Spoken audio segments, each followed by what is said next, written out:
শততম টেস্টটা কি এমনই হওয়া উচিত? প্রতিপক্ষকে ছিঁড়ে ফেলা, ইতিহাস লেখা আর গোলাপি বল হাতে বোলিংয়ের চূড়ায় ওঠা। মিচেল স্টার্ক যেন বলেছিলেন, হ্যাঁ, এমনটাই। কিংস্টনের সাবাইনা পার্কে স্টার্কের হাতে ধ্বংস হলো ওয়েস্ট ইন্ডিজ। দ্বিতীয় ইনিংসে মাত্র 27 রানে অল আউট, টেস্ট ইতিহাসে দ্বিতীয় সর্বনিম্ন স্কোর।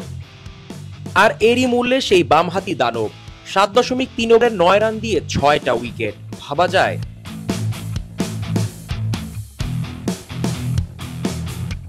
দ্রুততম 5 উইকেট নেওয়ার অর্থাৎ মাত্র 15 বলে 5 রান নেওয়ার নতুন টেস্ট রেকর্ডটা এখন স্টার্কের কাঁধে। প্রথম ওভারেই 3 উইকেট, ইনিংসের প্রথম বলেই উইকেট। তিনি যেন খালি বোলিং করেন না, নাটক লেখেন। ইরফান পাঠানের পর এমন দৃষ্টিনন্দন শুরু টেস্ট ক্রিকেটে দীর্ঘ 23 বছর পর।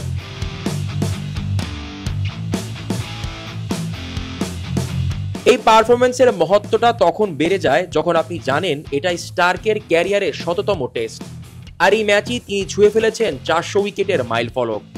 অস্ট্রেলিয়ার ইতিহাসে এখন তিনি দ্বিতীয় পেসার, তার আগে রয়েছেন গ্লেন ম্যাকগ্রা এবং চতুর্থ বোলার শেন ওয়ার্ন। নাথান লায়নের পাশে জায়গা করে নেওয়া মানে কিংবদন্তিদের একেবারে একই কাতারে প্রবেশ।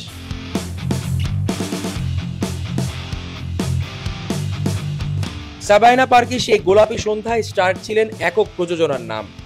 ওজি উইকেট কিপার ব্র্যাড হ্যাডিন তাই বলতেই বাধ্য, মিচেল স্টার্ক, গোলাপি বল এবং উইকেট, এর চেয়ে ভালো কিছু আর হয় না। আজ আমরা গ্রেটনেস দেখেছি।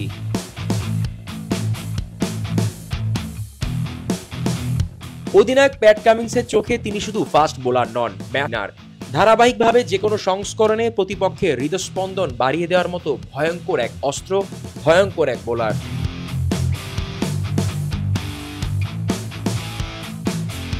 আর স্টার্ক, তিনি হাসি মুখে বললেন, গোলাপি ডিউক বল কেমন আচরণ করবে জানতাম না, কিন্তু শেষ রাতে সেটা ভয়ঙ্কর হয়ে উঠেছিল। এটাই তো মিচেল স্টার্ক, দুধর্মনীয়, নির্ভরযোগ্য, ঐতিহাসিক মুহূর্তের নির্মাতা। জিসান আহমেদ, কালের কণ্ঠ।